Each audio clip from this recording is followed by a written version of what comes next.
Her son was shot and killed at a local Home Depot store. Why an East Bay mother sharing her heartbreak. Also, take a look at this. Fans wearing their hearts on their green sleeves tonight. They're packing the Coliseum for the first time in what seems like forever to send a message to the team's top brass.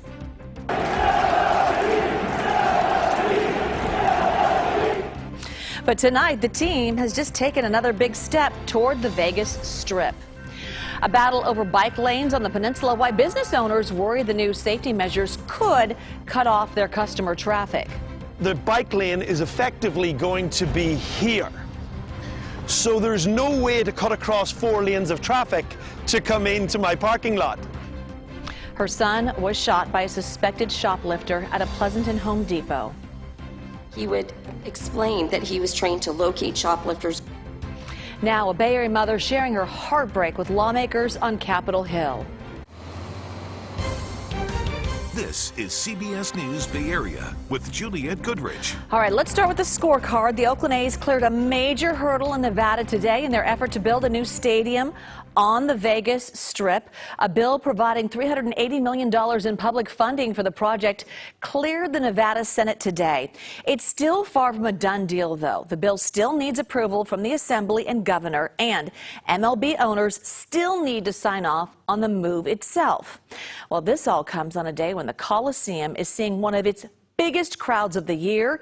You can see the sea of green from our chopper, and this is all part of a reverse boycott organized by fans to protest the A's potential departure and to show the team some love. Big time. The A's announcing tonight that they will donate all ticket proceeds to local charities. Our Betty Yu has been out there hearing from fans all over the place, so I imagine a lot of excited fans and a little heartbreak going there too. Yeah, there's a lot of emotions that the fans are feeling right now. We are on the plaza level, Jules. Take a look. There's a lot of activity happening right now. People in line for concessions, just happy to be with one another. There's one of the littlest Oakland A's fans. And take a look at the crowd right now. You know, when the game started, you heard the fans chant, "Sell the team and stay in Oakland." And that is the message to the team's owner. This is what they're calling a reverse boycott. The fans are hoping to fill this stadium tonight. Now, usually on a Tuesday night, attendance here is pretty dismal, but tonight they are seeing a pretty good turnout so far. They want the team's owner, John Fisher, to sell to someone who they say will invest in Oakland and keep the team right here. And that is why we're seeing so many people in those green shirts that say "sell" across the chest. People brought signs, they brought their families, and they are here to be loud and proud. We've been fans for a real long time, and you know, they trade away all of our good players. They don't get us anybody good in return. They keep raising up ticket prices, making it real hard for our family to come out and enjoy a good ball game. It's not a matter of the fans don't come out. Which comes first, the chicken or the egg? The egg is they give us no competition, and therefore we don't come.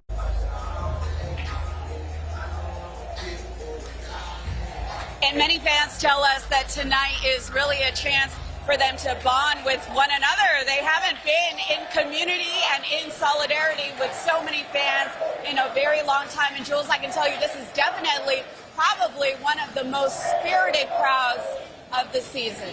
Betty, I don't think we've seen this in years. All right, thank you for your report. Yeah, wait, my producer's saying listen to the chanting. What are they saying? They're saying "sell the team," and they're saying, if you take a listen, they're saying "stay in Oakland," Jules. Oh, my goodness. All right, Betty, thanks for your report. I'm glad you could hear me ask that. All right, we'll see you tonight at 11 with more. Now, as the A's get closer to a Vegas deal, 2 East Bay Congress members are proposing a so-called Moneyball Act. It would require teams moving more than 25 miles to compensate the community they're leaving behind, or the league would risk losing its long-standing exemption from federal antitrust laws. All right, it could be midsummer before we know if there will be a trial in the the April stabbing death of tech exec Bob Lee. And that is because the suspect's new defense team technically can't do business in California. After Nema Momenti and former lawyer Paula Canny recently parted ways, he retained a new Florida-based team.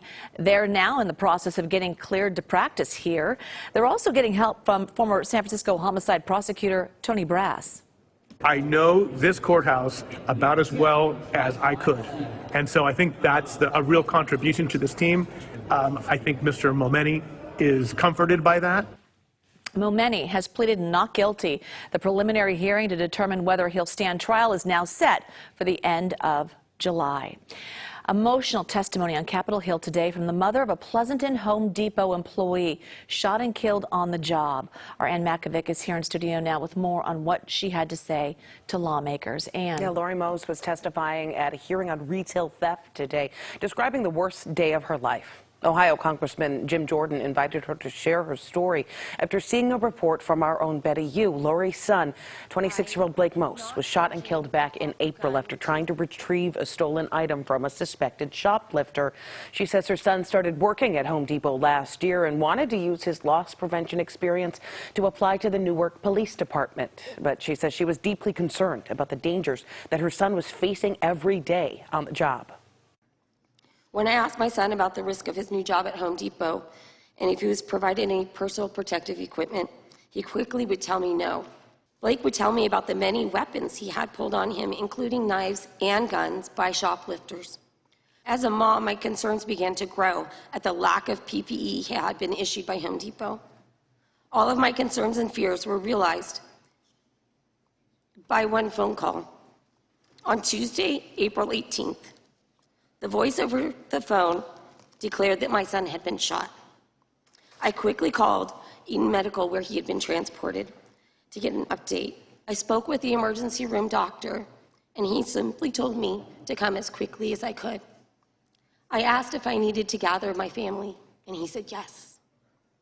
At that moment, I knew my son was dead. Absolutely devastating day in her life. 32-year-old Benicia Knaps has been charged with first-degree murder. She claims that she fired the gun by accident. And David Gilroy, the getaway driver, was also arrested. Both suspects had prior arrests.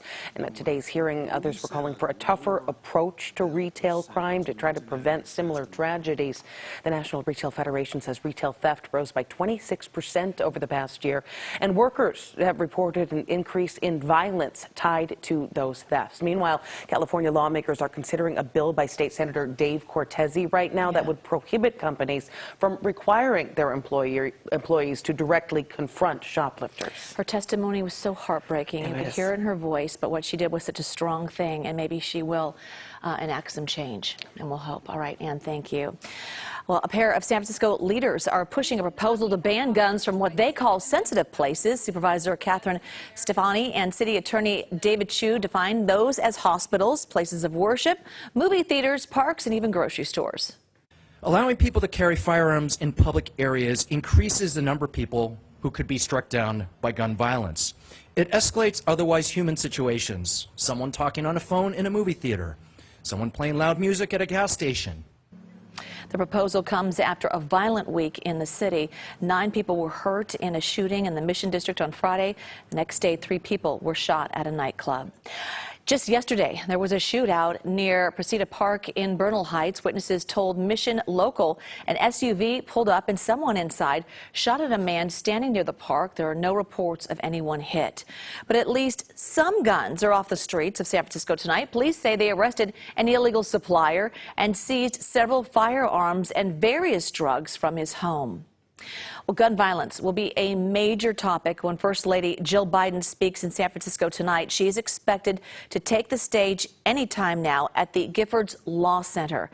It was founded 30 years ago following the deadly 101 California Street shooting in 1993. The First Lady is expected to speak alongside former Congresswoman Gabby Giffords, a gun violence survivor herself. Former President Trump is maintaining his innocence after pleading not guilty in Florida to 37 federal charges. Law enforcement was out in force, keeping protesters and supporters under control outside the courthouse in downtown Miami. The former president is accused of hoarding classified documents after he left the White House and refusing the government's demands to return them. In his remarks after the arraignment, Trump rallied against the prosecution and railed. Today we witness the most evil and heinous abuse of power in the history of our country. The Espionage Act has been used to go after traitors and spies. It has nothing to do with a former president legally keeping his own documents. The former president is pressing ahead with his presidential campaign events and fundraisers while his legal team works on his defense. Business finally bouncing back in Burlingame, but now another bump in the road. It's just another challenge that we really didn't need coming out of COVID. The planned safety upgrades outside this restaurant that could drive customers away. Well, the fog and low clouds are already spreading back out over the city. At least a little bit of sunshine is glimmering through near the Golden Gate. Temperatures today were still below average, but we're going to warm up more tomorrow. More than that on Thursday. How long can we keep it going? Details coming up in the First Alert forecast.